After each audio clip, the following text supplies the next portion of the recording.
လေးမင်္ဂလာပါညီမလေးနာမည်လေးမြှစ်ဆက်ပေးပါအောင်နော် ညီမနာမည်ကတော့ဆွေမင်းတစင်အောင်ပါ ကဲပါညီမလေးဒီဟိလိမှာရောဘယ်နှစ်တန်းနဲ့စပြီးတက်ရောက်ခဲ့ရလဲ ညီမကကျတော့ Grade IG ရဲ့စပြီးတော့ Hills မှာတက်ခဲ့ရပါတော့တင်ရတာလည်းအရင်အဆင်ပြေတော့ IG ထိပါဆက်သွားခဲ့ပါတယ် ကဲပါညီမလေးအခုတစ်ခါဖြေခဲ့ IG မှာရောဘယ်လို result လေးများထွက်ခဲ့လဲညီမလေး ညီမကစုပေါင်း9ဘာသာယူခဲ့ပါတယ်6ဘာသာဘန်9ရပြီးတော့တစ်ဘာသာဘန်6ပါ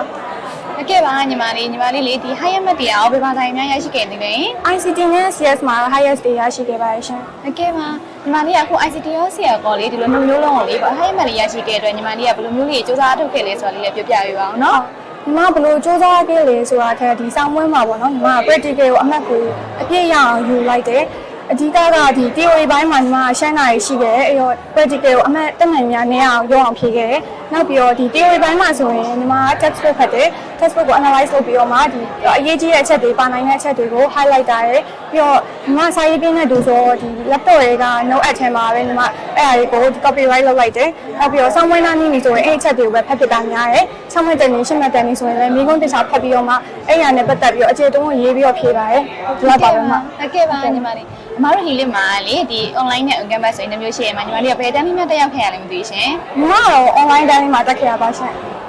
ကဲပါညီမလေးဒီလို online တက်ရတဲ့အတွက်ဘာများအကျိုးကျေးဇူးလေးရှိလဲရှင် ပထမချက်ကဒီဆရာမတွေကပေါ့နော်အရန်အတင်ပြကောင်းတယ်အဲ့တော့ညီမတို့စတင်ရတာအခက်အခဲမရှိခဲ့ဘူးပေါ့နော်ဒုတိယချက်အနေနဲ့ on campus နဲ့မတူဘဲနဲ့သူ့ရဲ့ကောင်းချက်ကကြတော့ညီမတို့ဒီ recording တောင်းလို့ရတယ်ပေါ့နော်ကျောင်းပြတဲ့နေ့ဆိုရင် recording ရတယ်အဲ့ဒီအတွက်အရန်ကိုအဆင်ပြေပါတယ် ညီမလေးကအခုလိုမျိုးလေး online လေးတက်ရတဲ့အတွက်ဘယ်လိုအကျိုးကျေးဇူးလေးများရှိလဲ